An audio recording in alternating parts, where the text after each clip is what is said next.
جی ناظرین، بریک کے بعد ایک بار پھر آپ کو خوش آمدید کہتے ہیں۔ ہم بات کریں صدر زرداری کے دورہ بھارت کے حوالے سے اور بھارت کا جو دورہ کیا گیا، اور اس حوالے سے ہم نے ایک پوائنٹ اٹھایا تھا کہ کیا صدر صاحب کو سیاچن نہیں جانا چاہیے تھا؟ وہاں کے جو فوجی جوان جو شہید ہوئے ہیں، جو ملبے تلے ابھی بھی دبے ہیں، کیا ان کے اہل خانہ کو ہو سکتا ہے شاید تسلی ہو جاتی کہ ریاست کا سربراہ سپریم کمانڈر ان کے ساتھ ہے اور اس نے بھی اظہار یکجہتی کے طور پہ وہاں کا وزٹ کیا؟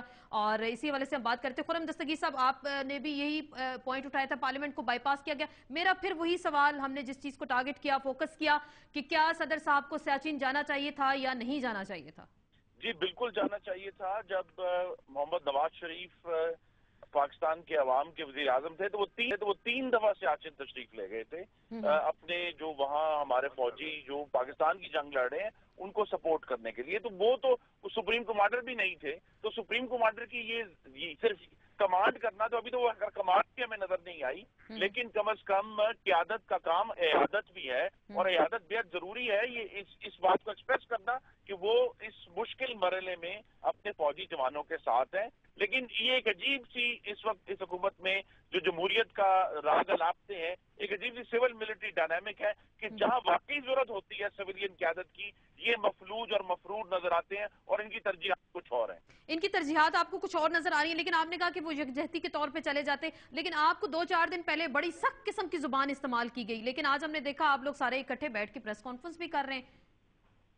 جی آج کی جو پریس کانفرنس ہے وہ تو وفاق کے ساتھ جو پنجاب کی بہت سخت گریونس ہے توانائی کے معاملے میں، بجلی اور گیس کے معاملے میں، اس کے اوپر تھی، اور اس میں جو پوائنٹ تھا پنجاب کے 6 مین پوائنٹس تھے۔ ایک تو سب سے بڑی بات یہ ہے کہ ملک میں جو لوڈ شیڈنگ ہے بجلی اور گیس کی، وہ منصفانہ ہونی چاہیے۔ یہ نظر نہیں آنا چاہیے کہ ایک جگہ 18 گھنٹے اور ایک جگہ 4 گھنٹے۔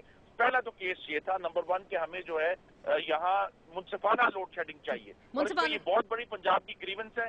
دوسرا ایشو فی الحال یہ ہے کہ پروجیکٹ جیسے نندی پور چیچوں کی ملیا، وہاں فوری ضرورت ہے 925 میگا واٹ کی جو مشینری ہے، وہ صرف اس لیے وفاقی حکومت کراچی سے ریلیز نہیں کر پائی کہ شاید وہاں جو عملدار لوگ ہیں ان کو اپنے مرضی کی کمیشنیں نہیں ملی، اور وہ 1.5 سال یہ بحران لگتا نہیں ہے خرم دستگیر صاحب کہ ہمیں یہ بحران حل ہو جائے گا۔ ہم ذرا دوبارہ آ جاتے ہیں صدر صاحب کے وزٹ کے حوالے سے۔ جنرل صاحب، آپ نے بھی یہ پوائنٹ اٹھایا، پارلیمنٹ کا مینڈیٹ ضروری ہوتا ہے اس طرح کے وزٹ میں، کیونکہ جب وہ یہ باتیں ہیں، لیکن انہوں نے کہا کہ ان کا نجی دورہ تھا، منت مانی تھی، زیارت پہ حاضری انہوں نے دینی تھی، تو پھر اگر نجی دورہ تھا تو منموہن سنگھ صاحب نے چلے ان کو ویلکم کہا، تو کیا اس دوران ڈائیلاگ ہو سکتے ہیں، بات چیت ہو سکتی ہے؟